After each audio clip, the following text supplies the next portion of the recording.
And welcome back to Culture Crossroads. I want to introduce a new segment to the program. It's called Watching the Watchers, and a new contributor to the program, Valerie Wuertz. She's been with us a couple of times, but now we're going to see her just about every week. Valerie, welcome to the program. We're excited for the new segment. Thanks for being with us. Thanks for having me. I'm excited as well. We are digging into a major fight here that could shape the future of AI in America, especially with what kinds of protections that parents can have for their children.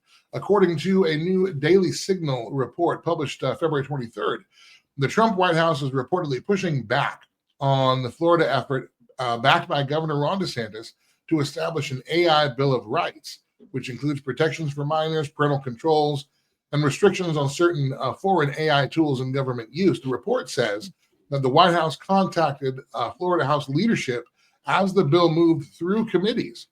Florida House Speaker Daniel Perez has publicly argued that AI should be handled at the federal level, not state by state.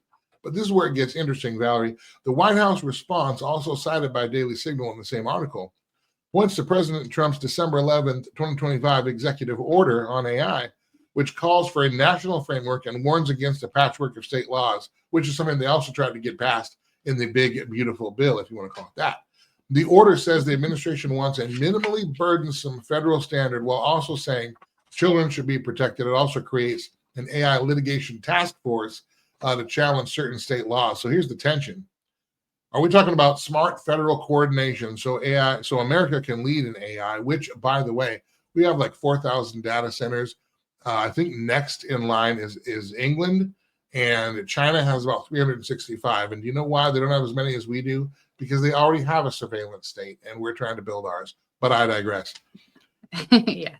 Is this smart federal coordination, or is Washington, D.C. blocking states like Florida from being able to act faster to protect families and the residents of their states? And this isn't, it's not a vacuum.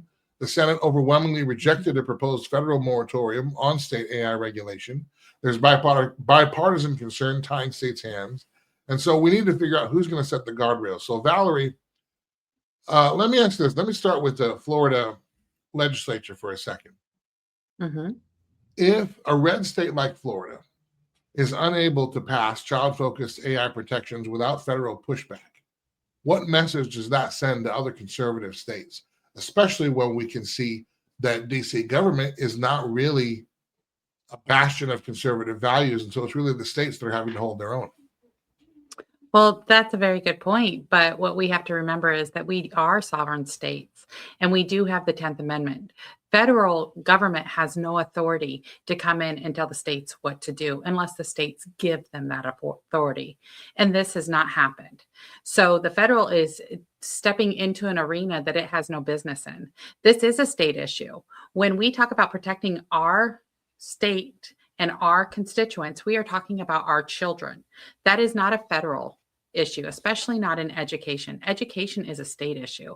And anything that comes into our state or that will change our state functions, that is a state issue. So it is important that our Florida leadership stands up and stands firm that we will be taking this authority and we will be setting up the guardrails for our state. Now, in another state, if any other state wants to follow in tune and say, hey, we're going to just let them assume the responsibility of this and we're going to set back, then I say you need to elect new leaders, because this is important for us as the constituents to come up and say, we have an opinion in this and this is how we want it to be handled. What better way to do that than in our own backyard? AI in education is maybe one of the issues that you are really passionate about right now. Yes. What are your top 2 or 3 concerns when it comes to AI in education? Well, I have a lot more than top 2, but I will give you. I have a concern for psychological and developmental risk. Artificial intelligence systems, especially conversational chatbots, they are designed to stimulate human interactions. Why are we doing that with our children? AI systems are designed for engagement, not child development. So when children are in our care, we are supposed to be giving them an environment of learning and thriving, not putting them in a place to program them. Then I am also very, very concerned about developmental risk. children and teens are neurologically wired for attachment and social bonding. So when AI systems stimulate empathy or compassion, young users, they form an attachment emotionally to that. And that's incredibly dangerous, especially whenever you're talking about engagement with family or with peers or even in the community.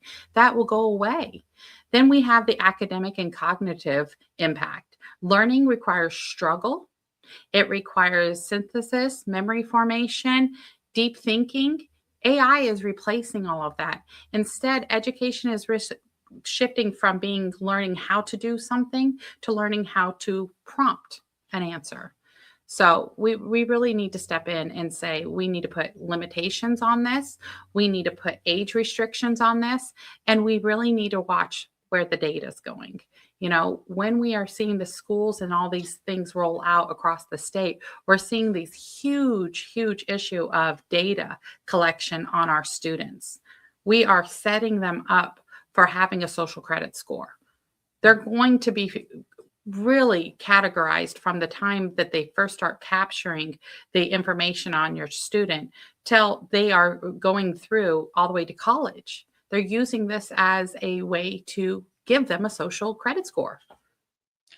So. Even from the right in Florida, there are some conservatives who have questioned the parental rights and AI bill that's currently of discussion, in that it might trigger other privacy concerns, that it takes up too much information about the parent, about the child, and again, then we have, whether it's privacy, whether it's security, whether it's identity security, that those concerns aren't really addressed well enough in this bill. Can you speak at all to that? Yeah. So what we need to see right now, we have a Senate bill. It's kind of setting a ground, but everything's done implementably. What we really need is a strong bill for the next session to be created that will allow for the not only for the data collection, but to allow for there to be a memory kept on each profile for each student. So putting a guardrail up saying that the AI bots cannot collect individual information, or that won't be able to roll that information to each use that the child has. That would be an amazing opportunity for the parents to step in and say, you shouldn't be creating a profile on my student. You shouldn't be creating any type of usage that my student can tap into that will fit to their emotional needs. That's just not the place for it, is in education. Do you think we're beginning to see now, because again, I mentioned it in Florida, I think we're seeing it a little bit on the national stage as well, where even conservatives are divided on AI. And I'm not sure if it's because, like, artificial intelligence itself, as a tool, I think it can be effective. Mm-hmm. As a replacement for, thought, that's something else entirely. And we get into the philosophies of that. But do you see, because I'm beginning to sense this, do you see a broader conservative divide on artificial intelligence where you have kind of a populist family protection setup versus pro-innovation, pro-Silicon Valley deregulation? Now, that might be a straw man, but it kind of seems to be the lines that are being drawn, whether intentional or unintentional. Well, regardless of what the behind idea of AI is, what it definitely is targeting, it is targeting a reframework of how education is developed through Florida. And there will be a divide whenever it comes to education, because everybody thinks they have the right input of what to put to make it successful. What we are also seeing is a huge influx of people removing themselves from the public education, because situations like innovation and new technology is being rolled out without any consideration of where the parent rights are and where we are going to stand as a parental rights. We're not providing any education for the parents. We aren't telling them any of the details. When are they using it? How are they using it? Is it replacing teaching? Are we putting in guardrails so we can't have plagiarism from the students even?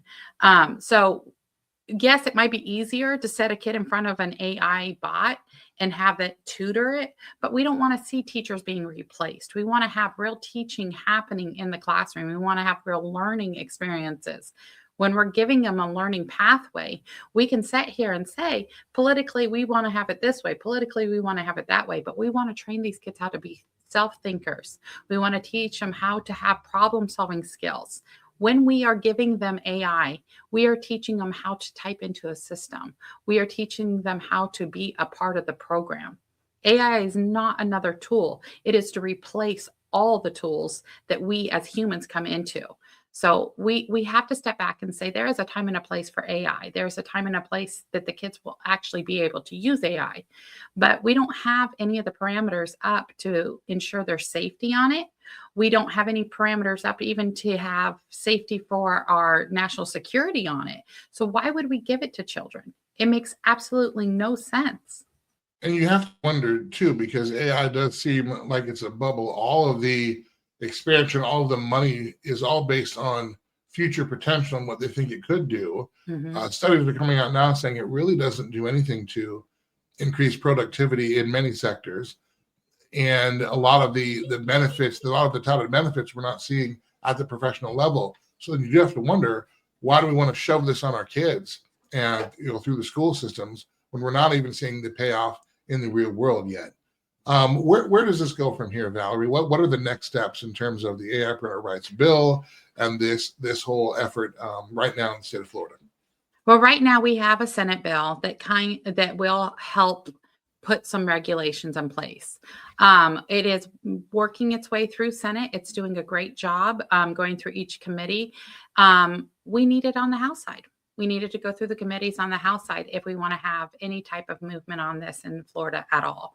Do you think it will get through the House? No. What are the biggest hurdles there? Our speaker of the House does not want to put regulations on anything with AI at this moment. We are in a very pivotal time for Florida. We have a new leadership coming in with our new election, and nobody wants to step on toes. They don't want to take on anything that the next leader is not going to see through. We really do have to pay attention. We have only one candidate that's running for governor that has supported putting regulations in education, AI in education, and that is Paul Renner. He is the only candidate that will publicly support putting regulations and protecting parental rights in AI. So in the future, what I would like to see happen is that we have a parent opt-in, not an opt-out. We need to, as parents, be able to identify if this is going to be a good programs for our children. So we need to have an opt-in. We also need to set up provisions so that our children who are not opted in are still getting a quality education in accordance to our laws here in Florida. We want to have strict limits on the time that the kids are using AI. We want the limits to not be included to be instructional use only and not to be a replacement of teachers. We want to make sure that all the information and data that is collected and all the storage belongs to the parents. We give it back to the parents. That it should not be something that the Florida can profit off of, and it's not something that we want to see sold across this board. We are educating kids. We are not creating a challenge of testing market for the world. I will like to add too, I had a conversation with a congressman this last week, and the congressman even expressed to me the Pentagon does not want to roll out AI to their users because of it not being able to be controlled or regulated. They have not figured out systems to put in place to keep it controlled or regulated. That's the Pentagon, but we're going to give it to children. Make it make sense. Yeah, well, we are definitely going to be following this story, and of course, with you on the program. That's why we watch the watchers. We need to make sure that we're not just opening the floodgates and letting it rip, especially with things that can be as society changing as artificial intelligence, with all the hooks that it wants, or that the tech bros want to get into our way of life in every aspect. Valerie, well, let's let people know where people might be able to find you, what you're up to in the next couple of weeks, months, so on and so forth, and if people want to follow up, how they can do that. Sure. I am actually with Florida Citizens Alliance. I am also very involved with Watchman Action. So if you want to get involved, if you want to be able to step into the arena of protection of our state and of our children, watch them in action.